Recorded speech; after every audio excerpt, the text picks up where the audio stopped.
시청자 여러분 안녕하십니까? VOA 뉴스투데이 시작합니다.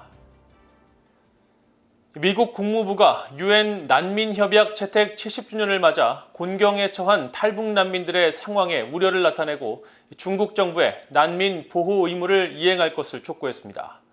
토마스 오헤아 퀸타나 유엔 북한인권특별보고관도 VOA에 탈북 난민에 대한 강제 송환 금지 국제원칙이 북중 합의보다 우선이라며 탈북민 보호를 거듭 촉구했습니다. 첫 소식 김영권 기자가 보도합니다. 미국 국무부는 북한의 망명 희망자들이 겪는 공경에 대해 깊이 우려한다며 중국의 탈북민 강제 북송 조치 중단을 촉구했습니다. 국무부 대변인실 관계자는 28일 유엔 난민협약 70주년을 맞아 중국 내 탈북 난민 상황에 관한 VOA의 논평 요청에 강제 북송된 탈북민들은 통상적으로 고문과 임의적 구금, 직결 처형, 강제 낙태, 다른 형태의 성폭력 대상이 된다며 우리는 중국이 1951년 유엔 난민 협약과 1967년 난민 의정서 고문 방지 협약의 당사국으로서 국제 의무를 이행할 것을 계속 촉구한다고 밝혔습니다. 토마스 오헤아 퀸타나 유엔 북한인권 특별보고관도 28일 VOA의 논평 요청에 중국 정부의 국제 의무 이행을 촉구했습니다. 퀸타나 보고관은 중국 정부의 유엔 난민 협약에 따른 의무 준수와 송환 시 고문에 직면할 수 있는 북한인들의 강제 북송을 하지 말 것을 계속 촉구한다면서 유엔의 강제 송환 금지 원칙을 강조했습니다. 특히 중국과 북한 간 양자 합의는 강제 송환 금지 원칙인 농루플루망 국제 원칙을 넘어설 수 없으며 중국 정부는 70년 전 세계 모든 인류의 이익을 위해 승인된 유엔 난민 협약을 인정하고 기본적인 책임을 유지하길 희망한다고 밝혔습니다. 국무부와 킨타나 보고관의 이런 입장은 최근 중국 정부가 신종 코로나 바이러스 여파와 북한 지도부의 국경 봉쇄로 보류했던 탈북민 강제 북송을 재개했다는 내용이 일부 언론과 단체들을 통해 알려진 가운데 나왔습니다. 이런 가운데 린다 토마스 그린필드 유엔 주재 미국 대사는 28일 유엔 난민협약 70주년을 맞아 미국 평화연구소가 주최한 대담에서 난민 보호에 대한 미국의 결의는 어느 때보다 강력하다고 강조했습니다. The United States has been the largest recipient of refugee resettlement. We've resettled more than 3.2 million refugees in the United States since about the 1980s, and we continue to be a beacon of hope for those refugees who are seeking asylum in the United States. 필리포 그란디 유엔 난민기구 최고 대표는 이날 성명에서 국제사회가 협약에 명시된 난민 보호의 핵심 원칙을 지킬 필요가 있다며 여기엔 박해를 피해 탈출한 난민이 위해나 위험 속으로 다시 보내지지 않을 권리도 포함된다고 강조했습니다. 유엔 난민협약은 1951년 모든 사람은 박해를 피해 다른 나라에서 피난처를 구하거나 그것을 누릴 권리를 가진다는 세계인권선언 14조에 근거해 유엔이 채택했으며 1967년 채택한 의정서와 더불어 송환 시 박해를 받을 위험이 있으면 난민으로 보호해야 한다는 강제 송환 금지 원칙을 강조하고 있습니다. 하지만 중국 정부는 탈북민을 불법 경제 이주민으로 간주해 계속 강제 북송을 하고 있으며 코로나 여파와 북한 지도부의 북중 국경 봉쇄 등으로 탈북민들의 상황은 최악이라고 탈북 지원단체들은 지적하고 있습니다. VOA 뉴스 김영권입니다. 북한의 핵과 미사일 개발에 따른 국제사회의 강력한 제재와 자연재해, 신종 코로나 바이러스 감염증 등으로 어려움을 겪고 있는 북한의 내부 안정성에 대해 전문가들이 엇갈린 평가를 내놨습니다. 단기적으로는 상당히 안정돼 있다는 평가와 함께 이미 북한 정권이 흔들리고 있다는 분석도 나왔습니다. 안소영 기자가 취재했습니다. 미국 국가이익센터가 북한의 내부 안정성을 주제로 개최한 화상토론회에서 프랭컴 평화연구소 선임연구원은 국제사회 기준으로 표출되는 정치적 시스템의 변화나 시위, 폭력 등이 없다는 점으로만 보면 북한의 상황은 비교적 안정적이라고 볼 수 있다고 평가했습니다. 그러나 억압되고 자유가 없는 북한 주민들의 생활 등의 특성을 고려해야 한다면서 장기적으로 북한 내부 안정을 우려할 요인들로 김정은 국무위원장의 건강 상태와 수년째 이어지는 대북 제재로 빚어진 경제 상황, 신종 코로나 바이러스 대응 국경 봉쇄로 하락한 북중 무역 등을 꼽았습니다. We may not be recognizing the full extent of popular dissatisfaction because of the lack of transparency in terms of information, and also because of severe government suppression of freedom of speech. 프랭컴 평화연구소 선임연구원은 또 북한 전체 주민의 40% 이상이 영양실조를 겪는 만성적인 식량난도 내부 상황을 불안하게 만든다고 지적했습니다. 최근 경제난 등 삼중고에 시달리고 있는 북한 정권이 지도부에 대한 불만으로 대거 인사교체 작업을 벌이는 것도 눈여겨볼 필요가 있다는 진단도 나왔습니다.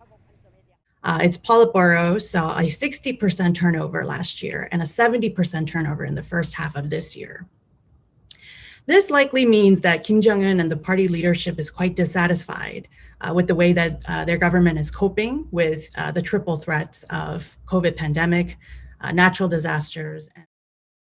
랜드 연구소의 브루스 베넷 선임연구원은 최근 김정은 위원장의 발언들을 보면 이미 북한 정권은 흔들리고 불안해하고 있는 것 같다고 지적했습니다. 북한과 비교되는 한국 실정이 북한 내부에 더 많이 알려지는 것이 북한 정권의 큰 도전일 수밖에 없다는 겁니다. Kim recently said that K-pop and South Korean culture were a vicious cancer corrupting young North Koreans. And that if he didn't deal with it, the North Korean government could crumble like a damp wall. When a dictator says that kind of thing, he's obviously worried. 베넷 선임연구원은 그러면서 북한의 불안정성에 따른 조심스러운 급변 사태를 준비해야 하고 북한 내 엘리트층을 정권으로부터 분리시킬 필요가 있다고 지적했습니다. 프랭컴 선임연구원도 북한 내 불안정성에 신중히 대비해야 한다는데 동의했습니다. 그러면서 동시에 급변 사태라는 단어에 민감해하는 북한과 주변국 상황을 고려한 정책이 필요해 보인다고 지적했습니다. BOA 뉴스 안소영입니다. 영변 등 북한 내 핵시설을 직접 방문하지 않고도 위성을 활용하거나 다층적인 검증 방법 등을 도입해 북한의 미사일 발사와 핵시설 가동 움직임 등을 검증하는 방법을 도입할 필요가 있다는 제안이 나왔습니다. 미국 카네기 국제평화재단은 27일 올해 국제 핵 전문가들과 진행한 토론회 내용들을 정리한 북한의 핵무기 검증과 감시의 새로운 방법들이라는 제목의 보고서를 통해 북한의 핵과 미사일 프로그램이 고도로 발달됐고 방대하며 북한이 현장 접근에 거부감을 보이고 있기 때문에 국제원자력기구 IAEA의 현장 사찰과 같은 집중적이고 직접적인 검증이 어렵다고 전문가들이 지적했다고 밝혔습니다.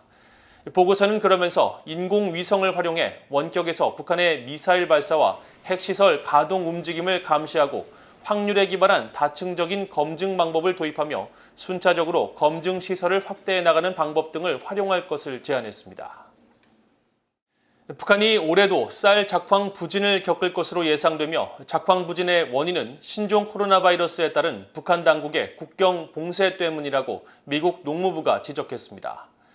미국 농무부는 27일 발표한 2021-2022 북한 계절별 수확량 전망 보고서를 통해 올해 북한의 쌀 생산량은 약 200만 톤으로 지난 5년 평균 수확량보다 10% 적을 것으로 관측하고 옥수수 수확량은 약 230만 톤으로 평균치에 근접한 수확을 거둘 것으로 전망했습니다. 또 북한의 올해 상반기 강수량과 기온이 벼 작황에 적합한 수준을 기록했지만 예상 수확량이 저조한 것은 신종 코로나 바이러스 확산을 막는다는 이유로 북한 당국이 취한 북중 국경 봉쇄 때문이라고 분석했습니다. 농무부는 북중 국경이 폐쇄되면서 중국으로부터 수입되던 비료와 제초제, 농기계를 비롯해 개량 종자 등의 수입량이 크게 줄었다면서 올해 북한의 전체 벼 재배 면적이 지난 5년 평균보다 늘어서도 수확량 증가를 기대할 수 없는 실정이라고 지적했습니다. 한국 내 탈북민들의 건강 관련 질병 부담을 분석한 결과 가장 큰 건강 위험 요인은 우울증으로 나타났으며 이 같은 질병 부담 완화를 위해서 한국 정부가 대책을 마련해야 한다는 지적이 제기됐습니다. 한국고려대 의대 예방의학과 윤석준 교수팀이 국제학술 저널인 대한의학회지에 게재한 한국 내 탈북민 질병부담 추세 보고서에 따르면 지난 2010년부터 2018년까지 한국 거주 북한 이탈 주민 약 2만 3천여 명을 대상으로 분석한 결과 우울증으로 인한 질병 부담이 전체의 9.2%인 3,800여 명으로 가장 컸고 이어 골관절염과 당뇨병 순이었습니다. 질병 부담은 특정 질환으로 조기에 사망하거나 장애 발생 시 개인에게 얼마만큼의 손실을 야기하는지를 파악하는 개념으로 수치가 높을수록 특정 질병의 심각성이 큰 것을 의미합니다. 연구팀은 탈북민들의 질병 부담이 전체적으로 감소세를 보이고 있지만 우울증이나 치매, 양극성 정동장애 등 정신적 피해를 호소하는 질병 부담 수치는 증가하고 있는 만큼 한국 정부는 이에 대한 적절한 공중보건 정책을 수립해 개입할 필요가 있다고 지적했습니다. 이상으로 VOA 뉴스투데이를 모두 마칩니다. 시청해주신 여러분 고맙습니다.